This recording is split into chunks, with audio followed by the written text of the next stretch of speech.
하나님 아버지와 우리 주 예수 그리스도로부터 오는 은혜와 평강이 이 자리에 계신 여러분과 함께 하시길 주님의 이름으로 축원합니다. 지난주일에 이어서 계속해서 사랑이라고 하는 복음서의 말씀이 우리 안에 울려 퍼집니다. 오늘 복음서에서 예수님은 하늘 아버지가 나를 사랑하신 것 같이 너희도 나를 사랑하고 너희도 역시 서로 사랑하라 라고 가르치십니다. 그러면서 이것을 사랑의 계명이라고 부르시지요. 예수님의 이 가르침을 우리 한번 진지하게 좀 되돌려 봅니다. 나는 과연 하늘 아버지를 사랑하는가? 나는 나와 관계하는 모든 사람들을 정말 사랑하는가? 나는 교회 교우들을 정말 사랑하는가? 예수님의 이 질문을 진지하게 되새기면 되새길수록 참 어려운 것 같습니다. 하지만 이 질문을 피해갈 길은 없습니다. 왜냐하면 이 질문은 바로 우리에게 주신 계명이기 때문이지요. 계명이라고 하는 것이 무엇입니까? 쉽게 말해서 계명이라고 하는 것은 하나님께서 우리에게 해야 할 일과 하지 말아야 할 것을 명하신 목록이라고 말할 수 있어요. 이대로 하면 복을 받고 어기면 벌하고 심판하겠다라고 하는 것이 계명의 뜻입니다. 출애굽기 20장 10계명에는 이 원리가 분명하게 선언됩니다. 출애굽기 20장 5절 말씀에 보면 이런 구절이 나옵니다. 나 너의 하나님 여호와는 질투하는 하나님인즉 나를 미워하는 자의 죄를 갚되 아버지로부터 아들에게까지 3, 4대까지 이르게 하거니와 나를 사랑하고 내 계명을 지키는 자에게는 1000대까지 은혜를 베푸느니라. 이 말씀 속에서 하나님은 당신 자신을 질투하는 하나님이라고 소개하고 있습니다. 그런데 여러분, 좋은 말도 다 놔두고 왜 하필 하나님께서는 당신을 소개할 때 질투하는 하나님이라고 자신을 소개를 할까요? 이것은 하나님이 당신의 말씀에 순종할 것을 아주 진지하게 당부한다고 하는 표현입니다. 질투의 하나님이라고 하는 이 표현 속에는 우리의 모든 것이 그분을 향하고 하나님 외에 다른 어떤 것도 하나님 이상으로 두려워하고 하나님 이상으로 사랑하고 하나님 이상으로 신뢰하지 말 것을 당부하는 표현입니다. 하나님께서는 그만큼 우리를 당신의 그 가슴 속 깊이 담아두셨기 때문에 이런 표현을 쓰신 것이라고 할 수가 있습니다. 그런 질투의 하나님은 당신의 계명을 멸시하고 거스르는 자를 적에게 하듯 진노로 심판하고 반대로 그의 계명을 지키는 자에게는 한없는 복을 주시겠다고 약속하십니다. 그분이 하신 말씀은 언제나 신실하게 지켜지고 그분의 약속은 영원히 변치 않는다는 것을 우리는 잘 알고 있습니다.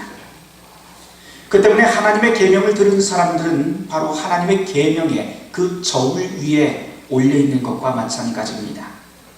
우리의 모든 행위, 심지어 마음까지도 이 하나님의 계명의 저울 위에 올려지게끔 되어 있습니다. 그런 다음 하나님은 심판과 복을 판결하십니다. 그 어디에도 중간지대가 있다고 하는 것은 성경에서 절대 말하지 않습니다. 그렇게 이 사실을 알고 있는 사람이라면 모든 것 이상으로 이 하나님의 계명 앞에 두려워하게 되어 있습니다. 모든 신앙의 선조들, 예언자, 심지어 예수님까지도 이와 같은 하나님의 계명의 원리에 대해서 추호도 의심하지 않고 이것을 강조합니다. 그리고 이 계명은 언제든지 무슨 일이 있더라도 반드시 지켜야 한다고 강조하십니다. 그런데 예수님께서는 구약에 나왔던 이 모든 하나님의 계명을 단순히 계명이라고 말하지 않으시고 그 앞에 무엇을 붙여놓느냐면 사랑해 라고 하는 말을 붙여놓습니다. 사랑의 계명이라고 말씀을 하시죠. 사랑이란 무엇일까요? 어디를 가나 우리는 사랑에 대해서 이야기를 들을 수 있습니다. 특별히 성경에서는 고린도전서 13장에서 사랑에 대한 말씀을 들을 수가 있습니다. 하지만 오늘은 우리가 함께 읽은 교회력 사도행전 11장을 말씀을 통해서 그 의미를 한번 찾아보려고 합니다. 사도행전 전체를 쭉 펼쳐놓고 보면 그 가운데서 가장 중요한 두 인물이 등장을 하는데요. 첫 번째 인물은 베드로이고 두 번째 인물은 바울입니다. 그렇게 앞부분은 베드로에 대한 이야기, 뒷부분은 바울의 이야기로 진행이 되죠. 베드로는 유대인의 사도고 바울은 이방인의 사도입니다. 여기서 바울과 관련된 사람을 한 사람만 더 꼽아보라고 한다면 아마도 오늘 사도행전 본문에서 우리가 함께 읽었던 바나바라고 하는 사람을 꼽을 수 있을 것 같습니다. 이걸 조금 더 확장을 해서 그 사람의 한 사람 더 확장을 해서 꼽는다면 마가라고 불리는 요한을 꼽을 수 있을 것 같습니다. 편의상 그냥 사람들이 마가라고 부르는 사람입니다. 이 네 사람, 베드로, 바울, 바나바, 마가, 이 네 사람은 모두 다 초대교회 역사에서 가장 중요한 일을 했던 사람들이지요. 그런데 이 네 사람을 쫙 이렇게 펼쳐놓고 보면 아주 특이한 것을 발견하게 됩니다. 베드로는 어부 출신이기 때문에 배운 것이 미천했어요. 그리고 성격은 불같았습니다. 생각보다 말이 앞서고 말보다 주먹이 앞서는 사람이 바로 베드로였습니다. 말 그대로 성경을 보면 좌충우돌입니다. 오죽하면 예수님이 잡히시던 그날 밤에 이 말고라고 하는 군인의 귀를 자를 정도로 한 성깔 하는 사람이 베드로입니다. 이런 베드로에 비해서 바울이라고 하는 사람도 지극히 엄친아였죠. 당시 최고 학파였던 가마리엘 학파의 문화생이라서 가방끈도 길고요. 실제로 글도 잘 쓰고 지식도 상당한 수준이었습니다. 근데 성격적으로 보면 이 바울도 역시 굉장히 냉정했던 사람입니다. 잘 알려진 대로 이 바울은 소아시아 지방 선교여행을 여러 차례 다녔죠. 첫 번째 여행 동반자가 바로 이 바나바라고 하는 사람인데, 이 바나바와 첫 번째 여행을 가다가 두 사람이 충돌하는 사건이 하나 벌어지게 됩니다. 그때 문제의 발단이 되었던 것이 방금 전 말씀드렸던 마가라고 하는 아주 젊은 그 요한 때문에 일어나게 됩니다. 사실 한번 생각을 해보세요. 이 고대 시대에 선교여행이 말이 선교여행이지 오늘날 같은 그런 선교여행은 절대 아니었습니다. 정해진 것도 없고 하루하루 먹고 살 것도 계획도 없습니다. 매일매일 매 순간을 긴박한 나날로 지내게 됩니다. 그런 선교여행 속에서 젊은 마가가, 이 젊었던 그 청년 마가가 힘들다고 포기하고 자기 집으로 그냥 가버립니다. 그러자 바울이 뭐라고 하냐면, 아니 이렇게 의지도 박약하고 버르장머리 없는 녀석과는 절대로 복음사역을 같이 할 수 없다라고 하면서 다시는 이 마가와 상종하지 않겠다고 다짐을 합니다. 우리말로 하면 꼭지가 된 것이죠. 바울 성격이 이랬어요. 한 번 아니다 싶으면 뒤도 돌아보지 않는 그런 냉정한 성격이 바로 이 바울입니다. 그런데 이 사건이 일어났을 때 그 옆에 있었던 바나바를 좀 주목할 필요가 있습니다. 바나바는 어땠을까요? 불같은 성격의 바울과 달리 바나바는 젊은 청년 마가를 변호하고 감싸주기 시작합니다. 어리고 버릇없다고 할 게 아니라 같은 동역자로서 하나님 나라의 동반자로서 품어줘야 한다고 바울을 설득하면서 마가를 다시 데려오자고 합니다. 하지만 바울과 이 문제로 결론이 나지를 않았고요. 결국 바울과 바나바는 갈라서게 됩니다. 정황상 성경에서 보면 바나바가 먼저 갈라서자고 했던 건 아닌 게 분명합니다. 불같은 성격의 바울이 동역자인 바나바까지 사실은 내쳐버렸던 것이지요. 이후로 이 선교의 역사가 재미있게 진행이 되는데요. 바울은 실라라고 하는 사람과 선교여행을 떠나고 바나바는 마가를 설득해서 데려온 다음에 새로운 선교여행을 시작합니다. 오히려 선교는 더욱더 크게 확장이 된 것이죠. 바나바에 대한 이 기록이 이후로 성경에는 기록에 없습니다. 그러나 그렇게 도망갔던 마가의 이야기는 2000년 동안, 아니 앞으로도 교회가 이 땅에 서 있는 동안 계속해서 두고두고 회자되고 있고 될 것입니다. 힘들다고 도망갔던 청년 마가는 후에 로마에서 지하 공동체의 지도자가 되지요. 마가는 하나님의 나라와 그 복음이 바로 우리에게 이미 있다고 하는 것을 박해 가운데서 용감하게 전하기 시작합니다. 그 전한 내용이 어디에 있냐면 바로 우리가 알고 있는 마가복음이 바로 그것입니다. 마가복음은 복음서 중에서도 가장 먼저 기록된 것이고 그 내용을 보면 가장 긴박하게 하나님의 복음을 용감히 선포하고 있는 것이 마가복음입니다. 근데 여러분 참 이상하지 않습니까? 의지가 박약해서 아직 어려서 아무것도 모르는 녀석이라고 바울이 그렇게 내쳤던 마가 아닙니까? 그런 사람이 이처럼 위대한 복음의 일을 감당했다는 것을 우리는 도대체 어떻게 설명을 해야 할까요? 물론 우리가 이해할 수 없는 하나님의 계획인 것은 분명합니다. 하지만 그렇게 추상적으로 말하지 않아도 충분히 설명 가능한 것이 성경에는 나와 있습니다. 무엇인가 바로 여기에는 하나님께서 사람을 이용해서 사람을 수단으로 써서 하나님 나라의 사역을 이루어 가시는데 그 한가운데 바로 바나바라고 하는 사람이 있었다는 점입니다. 바나바, 그 이름의 뜻은 위로의 사람이라고 하는 뜻입니다. 바나바는 성경에서 사실 바울이나 베드로처럼 두각을 나타낸 사람은 아닙니다. 성경에 나오는 분량도 굉장히 초라합니다. 그러나 그 사람은 튀는 자리, 큰 소리 나는 것보다 조용하지만 1등보다 2등의 자리를 귀하게 여길 줄 아는 사람이었고, 대접받기보다 섬길 줄 아는 사람이었고, 보이는 허물을 지적하기보다 허물을 덮을 줄 아는 사람이었습니다. 스타를 갈망하는 시대에서 시시한 삶의 자리를 지켜내는 사람, 바로 그 사람이 위로의 사람 바나바였던 것이지요.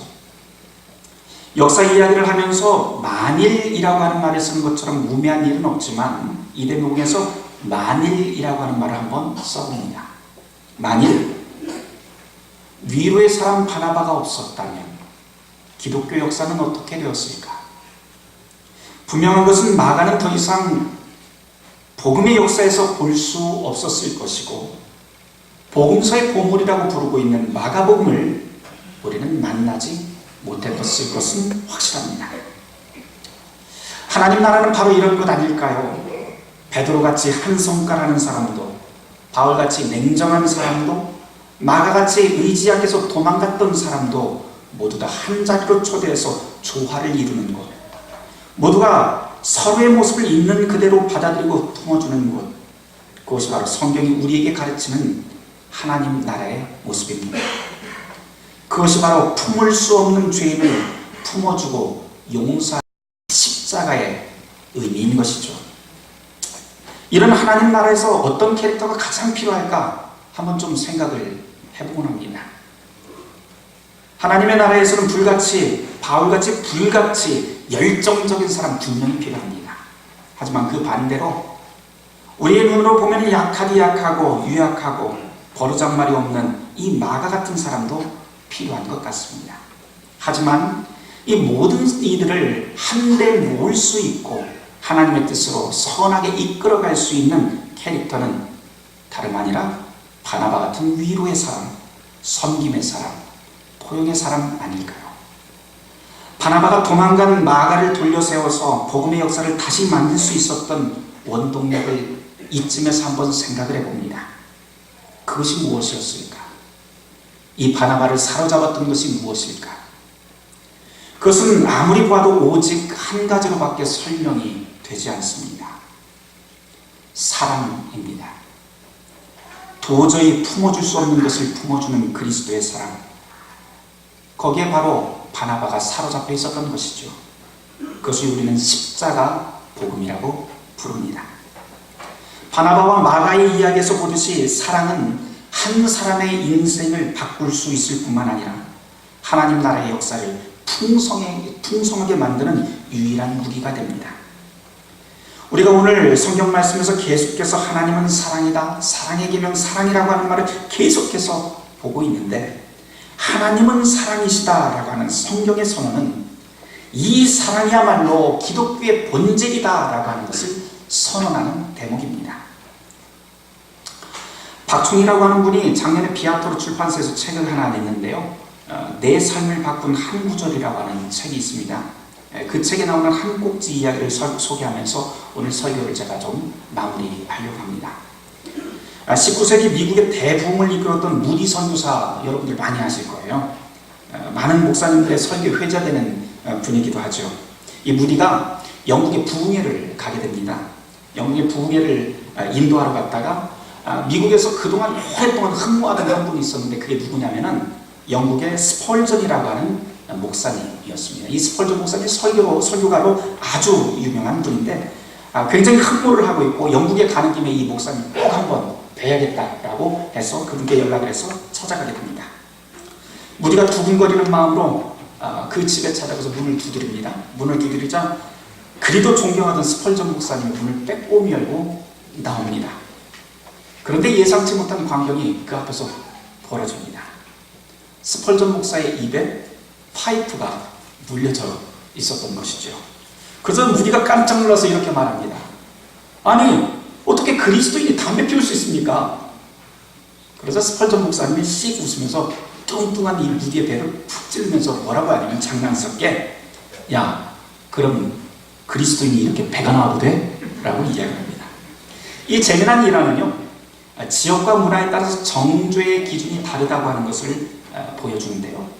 미국의 보수교단에서는 술, 담배를 죄악으로 보지만 영국을 비롯한 유럽 교회에서는 술, 담배에 대해서는 어느 정도 좀 너그러운 편입니다.